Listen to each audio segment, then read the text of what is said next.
Hey guys, it's Madison Estes. Welcome back to my channel. Today I'm going to be going over what I thought were the 5 best and worst horror films of 2022. So overall, I felt like this was a pretty good year for horror. I felt like there was a good combination of fun comedy horror and some serious horror films as well. You'll see that reflected particularly in the top 5 films that I thought were the best. But there were some lackluster films as well, as there are every year, and I'm going to be going into some of those films and why I don't feel like they were very successful. Coming in at number 5 is X by Ty West. I thought that this was a really innovative film. It's about a group of amateur filmmakers that go to a farm to film a porno, and then when the elderly couple that lives there find out what they're doing, deadly complications arise. So I thought that this was just really unique, and I really liked the cinematography in it. There's a lot of really interesting wide shots, and there's some very interesting scenes with crocodiles in it, so I really enjoyed it. I thought that it was new and fresh, and there's some really cool kills in it as well. Coming in at number 4 is Barbarian by Zach Cregger. This is definitely a love it or hate it film, but I thought it was fantastic. It starts off really serious in the first 30 minutes, and then it takes a comedic turn, and then it kind of goes back and forth between being funny and serious, but I really enjoyed that. I thought that that made the film unpredictable and spontaneous, and it was just a really fun ride. I liked this movie so much that I wanted to do an entire review on it, just kind of talking about the characters and the themes, but I feel like in order to do that, it would spoil the entire movie, and this is really a film you want to go into knowing little to nothing about. So just take my word for it, go see this film with an open mind, and I think you'll have a good time. Coming in at number 3 is The Black Phone by Scott Derrickson. Now, I went into this movie with some pretty high expectations because it's based off of a short story by Joe Hill, and I love his work. I love all of his adaptations so far. So I went in with pretty high expectations, and usually when that happens, I'm disappointed, but not in this case. This lived up to all of my expectations. It was really that good. This movie is about a boy who is kidnapped by a pedophile/murderer known as the Grabber. He's put in his basement where there is a black phone that rings periodically that only the boy can hear, and on the other end of the line is the Grabber's previous victims. I thought the acting in this was top-notch. The 2 child lead actors did a really good job, and Ethan Hawke nailed it as the Grabber. He was super creepy, and the mask did a lot to make him even creepier. I also really liked the concept and thought that it was really original. I have seen some movies where people move into a haunted house and then the ghost of the killer lives there and the previous victims try to help the new family that moved in. But I haven't seen a whole lot, if any, that I can remember about, a killer who's still alive who goes around murdering people and then the previous victims trying to help the current victim. There might be 1 or 2, but I can't think of that many. And then, of course, to use the phone as a device in the story, I just think it was a really cool idea, and I thought they executed it really well. Coming in at number 2 is Significant Other by Dan Burke and Robert Olson.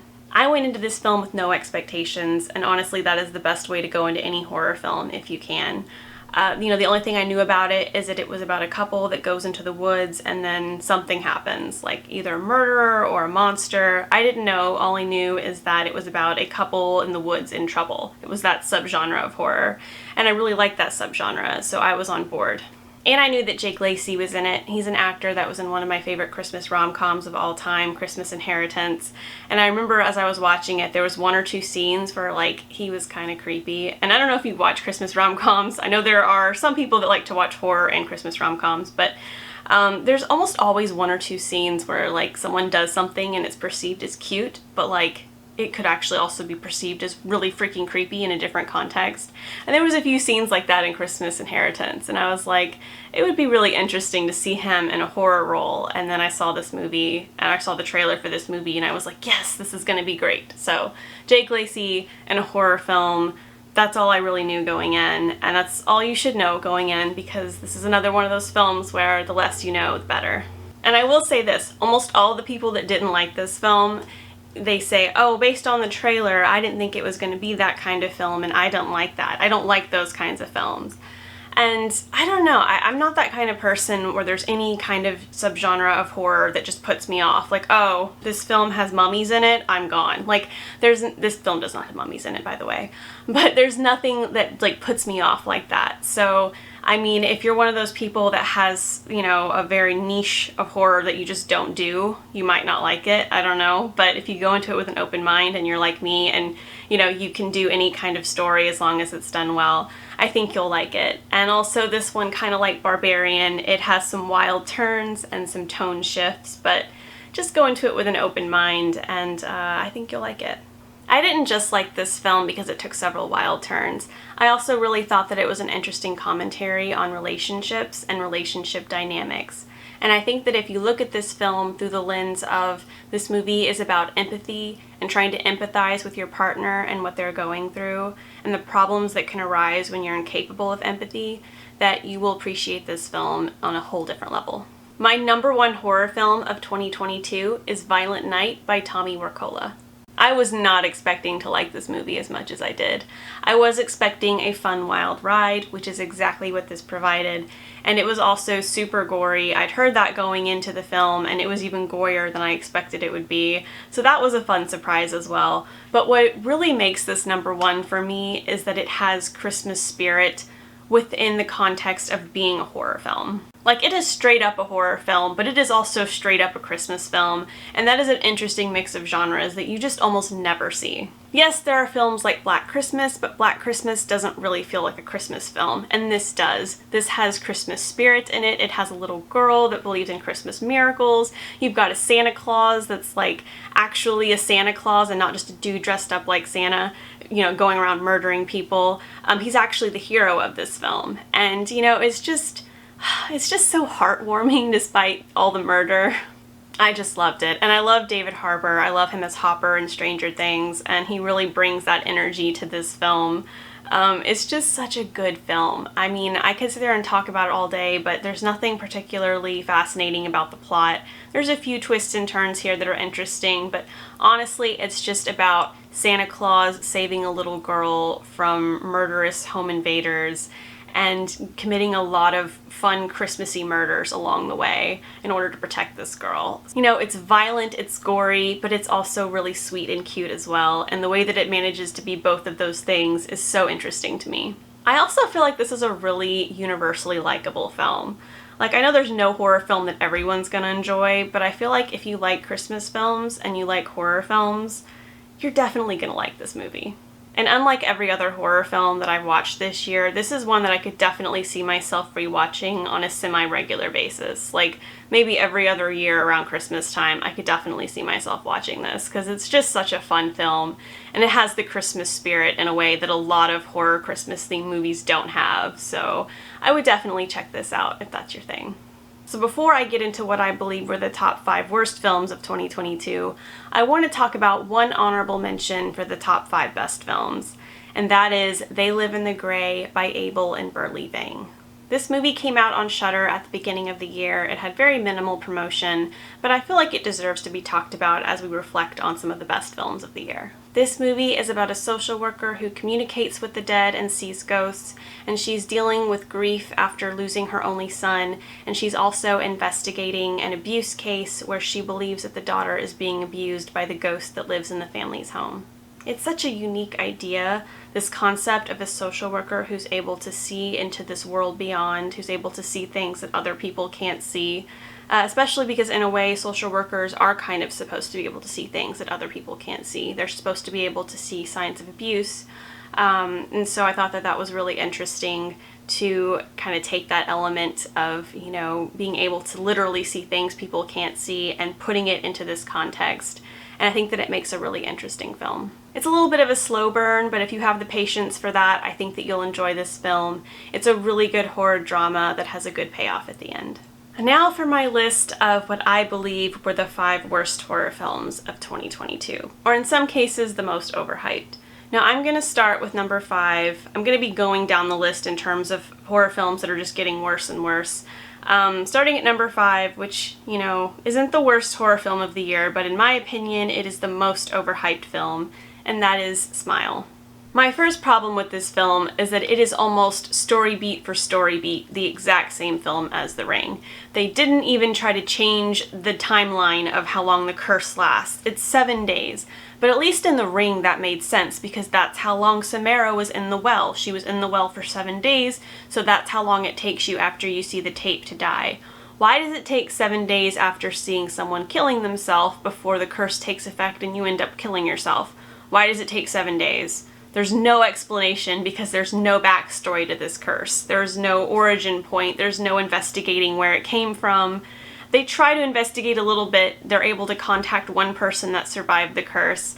And there was actually a really interesting loophole they introduced in this film that they did nothing with. They literally find out there's one way to try to escape this curse, and it's a really controversial thing. Maybe that's why she didn't want to do it, but like they don't do anything with it at all. So it was really disappointing in that regard as well. There was one unique element they added and then they didn't do anything with it. So it kind of makes me think of that Scary Movie parody where Sydney's on the phone after the voice on the phone tells her 7 days.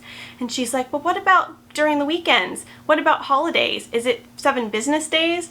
And it just cracks me up because it kind of like makes me think of, well, yeah, why was it 7 days in this film? Like, do business days count? Like, what? How does this curse operate?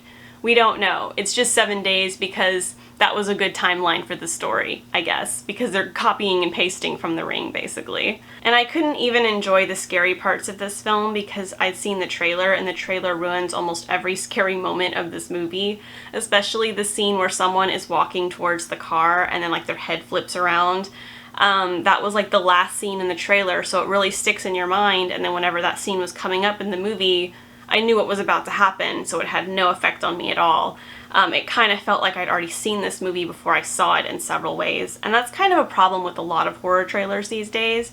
But there's other films I saw this year where it wasn't like completely ruined, where I was able to just get a sense of the atmosphere without it ruining all of the jump scares and the surprises. So that might be more a problem with the trailer than the film itself, but it did have an impact on my viewing experience, which was mostly just, you know, disappointing. I know there's a lot of people that like this film. It seems to be like 50-50. If you enjoyed it, then I'm happy for you. It just didn't do it for me. Coming in at number 4 is Morbius. I was really disappointed by Morbius, and I was disappointed that I was disappointed because I've been waiting for this movie for so long. I think it was supposed to come out in 2020, so it's basically been like 2-3 years that I've been waiting for this movie.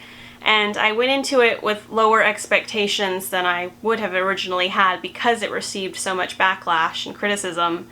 And usually when I go in with low expectations, I'm at least somewhat satisfied by the film, but not in this case. In this case, I agreed with all of the criticism. It was just boring. You know, it's a superhero villain origin story with absolutely no originality. All the story beats are very predictable. The screenplay itself is mediocre. And I love Jared Leto. I think he's a great actor. He's very attractive, which helps my short attention span be able to be more focused on a movie, more engaged. But even he couldn't save this film for me. So it's disappointing, to say the least, that I've been waiting for this film for so long. Yeah, I don't have anything positive to say here. I didn't think the special effects were really good. It just felt really mediocre in every way. I don't have anything positive to say at all. I was just really disappointed by this film. Coming in at number 3 is Mr. Harrigan's Phone. I was really looking forward to this movie. I thought the premise sounded really cool, and it's Stephen King. It's about a boy who is friends with an older man. The man passes away and he's buried with his phone, and the boy calls the phone and leaves messages for him, and the man begins, you know, corresponding with him from beyond the grave. So really cool idea. Kind of reminds me of that Twilight episode with the similar premise where the woman is getting phone calls, and spoiler alert, it turns out that a power line in her husband's graveyard had fallen and it had been her dead husband trying to communicate with her. So that was really cool, and it kind of reminded me of that storyline. So I was really looking forward to this, and it was pretty disappointing. I think the biggest disappointment for me is that right when this film gets interesting, whenever things start happening and Mr. Harrigan begins interacting with this boy's world and changing his life, the movie just ends. He confronts Mr. Harrigan, and then right away the movie just kind of ends after that. And it's like, that kind of just felt like Act 2 to me. Like, it felt like things needed to get worse before they got better, or there needed to be, you know, a bigger climax of the film. Honestly, it just kind of felt like it ended right before it began, and it was really disappointing. I know sometimes Stephen King stories don't have the endings that people want or the best endings. I like a lot of his endings, but they always at least feel like there is an ending, you know, like even if you don't like the climax of The Stand, at least there is a clear climax scene. And this one, I'm like, I guess the scene where he goes to the graveyard and talks to him is supposed to be like the climax of the movie, but it's a weak climax to say the least. Like, I wanted him to dig Mr. Harrigan up and like yank that phone out of his coffin or something, you know, like something. I at least wanted something to happen at the climax. I just felt like the whole movie I was waiting for, you know, a much bigger scene to happen, and nothing really exciting ever happened. So yeah, it's a horror drama with a lot more drama than horror, and I kind of accepted that midway through the film, and it still disappointed me. Like, there's just no way I can look at it where I enjoy this film. I will say the acting was solid though, so I'll give it that. The acting was really good, and I feel like there was a good story buried somewhere in there. It just ended way too soon for me.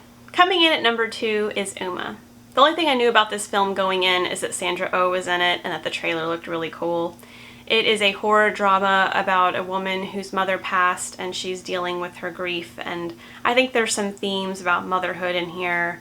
I don't know, it was just kind of boring to me, and the biggest problem is that there was really poor music selection. There was this really loud, distracting, scary music that played like every 5 minutes, and it just killed the tension of the scenes because it was so distracting. And some of those scenes were like more subtle moments where, like, you know, maybe there should have been no music or like a softer music playing, but this was just so loud and distracting. It felt like someone was tapping me on the shoulder saying, hey, you're watching a horror movie. Remember, you're watching a horror movie. It was just awful. Like, oh my gosh. I kind of wonder if this would have been a decent film if the music had been different. I still think it probably would have suffered from some of the same problems because it is kind of slow and kind of boring and not really like the trailer made it out to be. But man, that music just ruins whatever potential this film could have had. Coming in at number 1, in my opinion, the worst horror film of the year was Abandoned. This movie stars Emma Roberts, who is playing a woman that just had a baby who has postpartum depression. Her and her husband move to the country to try to get a fresh start, and what do you know, they knowingly move into a house where there was a murder-suicide, because that's going to be great for the mental health. So this film really starts off as one big cliche about the couple that's like, oh, we can live in the house where, you know, a gruesome murder happened. I'm sure this won't have any impact on us at all. And then, of course, you know, the wife begins seeing supernatural things. She starts getting gaslighted by everyone around her, telling her that she's crazy, that she's not really seeing anything. And the story pretty much just stays a big cliche until the very end. It does kind of have the element of showing a mother dealing with postpartum depression and like the mixed feelings of motherhood that isn't explored very often in film. So that was interesting, but I just feel like they didn't do anything with it. You know, it had so much potential, and it just really felt like, okay, at the end she became okay with motherhood, I guess. I don't know. I also didn't really like how it seems like all of her problems were solved as soon as she decided, oh, I do love my baby, I do want to be a good mother. It just kind of made it feel like, oh, well, once you decide you really want to be a good mom, your postpartum depression will just go away. I don't know. I don't think they were trying to go for that theme. I think they were just trying to create a cathartic moment. And I think they were trying to do something empowering with, you know, portraying postpartum depression and having this very sympathetic character struggling with it and having no support from those around her. I just don't think that it was executed very well. I think my biggest problem is that this movie is just one big cliche, and the whole movie I kept waiting for it to do something unexpected or something surprising. Like, at one point I thought maybe the baby she had died, and like, you know, her and her husband kidnapped the baby that they have, and that's why she keeps saying, I just don't feel like his mother. You know, maybe she really isn't her baby, and that's why, you know, I kept thinking that some kind of twist was gonna happen, something unexpected was gonna happen, but absolutely nothing unexpected happened in this film. She's a mother who's having trouble bonding with her baby. She ends up having to fight to save the baby, and then at the end she's like, oh, well, I guess I like being a mom now. It's just, yeah, I just didn't enjoy this film. It just felt like one big cliche, and like I said, I kept waiting for something interesting to happen, and it just never happened. And the fact that I kind of had this idea of like, well, maybe the baby isn't really theirs, and that would have added so much more to this film, just some kind of twist like that, and then it never happened. I was just twice as disappointed. Like, literally when the credits came up, I was like, that's it? That's all you've got? Like, yeah, I was bummed. I didn't have super high expectations going into this either. I just thought, you know, well, it starts off so cliche. Clearly it's gonna subvert expectations and do something different in the middle, right? No, it just stayed cliche. So I would definitely pass on this film. Even if you're a big Emma Roberts fan, I don't think you're gonna find a lot to like here. So there you have it. Those are my top 5 horror films and my 5 least favorite horror films of the year. I'm interested to know, what did you think were the best and worst horror films of 2022? Please leave a comment below. If you enjoyed this video, please give it a thumbs up and be sure to subscribe. On this channel, I post reviews, writing advice, horror commentary, and vlogs. Thanks so much for watching. I'll see you later.